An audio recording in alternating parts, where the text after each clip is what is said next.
Hello again and welcome back to another one. And just a few hours ago we hit 100,000 subs on this channel, and to be honest, when this project started, 1,000 subs was the short to mid-term goal, and back then 10,000 subs was like the ceiling that seemed unattainable. But would you look at that, 10 times the expected ceiling, and it's all thanks to you guys, so thanks for the support, it's very much appreciated. And without further ado, today we have a couple of topics to cover involving Big Daddy Kane, who shared some details about his first reaction when he first had Eminem, and more. We have more on the 2023 hip-hop drought and more on Dr. Dre stacking up wins in 2023. So today we'll start with the decline of hip-hop in 2023 when it comes to mainstream success, as this has been the worst year for the genre based on chart performance for both singles and albums since 1993. And so far, big names like NBA Youngboy, Lil Durk, Ghana have all dropped projects that failed to go #1, but this drought was to come to an end based on initial projections of Young Thug's latest album. Initial projections that led to reports like this: Young Thug's Business is Business is expected to sell 110,000 units first week. It will challenge Morgan Wallen for #1,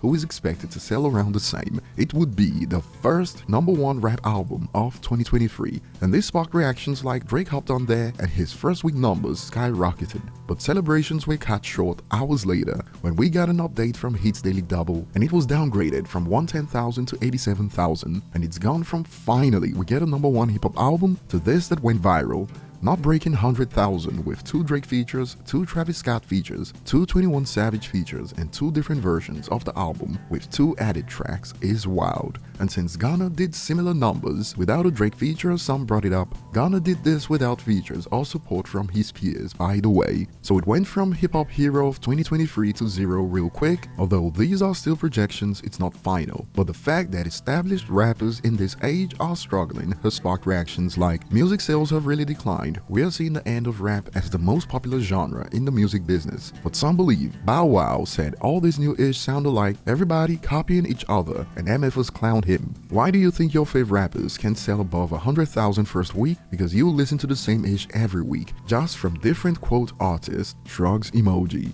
And this is what he's talking about.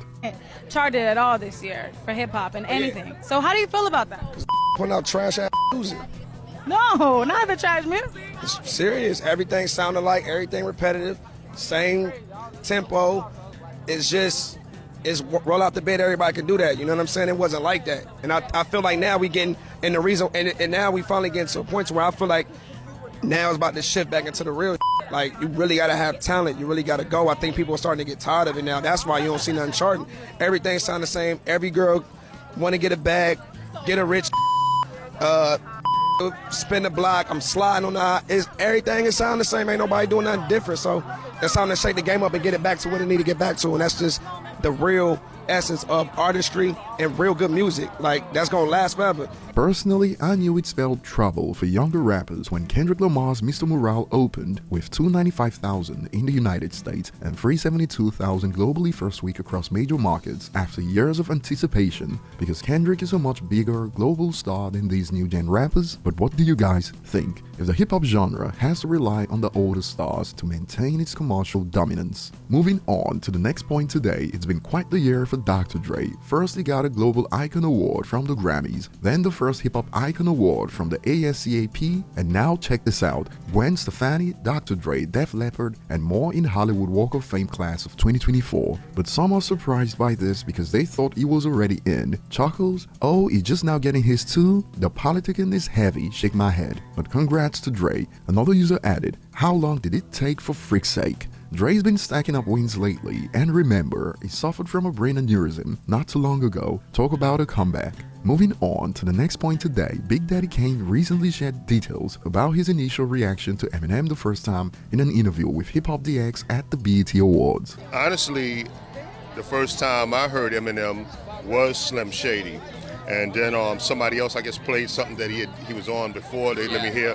But I was like, yo, he's nice. He's nice, and he's funny. Yeah. And then when I heard him get like real super lyrical, I was like, oh nah, this dude is a problem. Yeah, he's dope.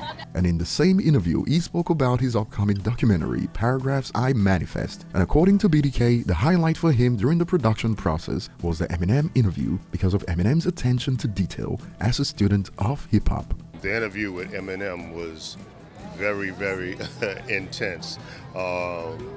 He mentioned some things that I guess I never really paid attention to or even thought about, like where I had to like really sit and say, "You sure that I'm the first person, you know, that did that? You should." Like, hold on, let me double check. You know, like you know, he mentioned some things that I never really thought about or even paid attention to. BDK said the same thing in a story we covered recently about how he was blown away by the Eminem interview, but we still do not have a release date for the documentary that's currently in the editing phase. Share your thoughts below. Thanks for watching, like and subscribe for more, and see you on the next one.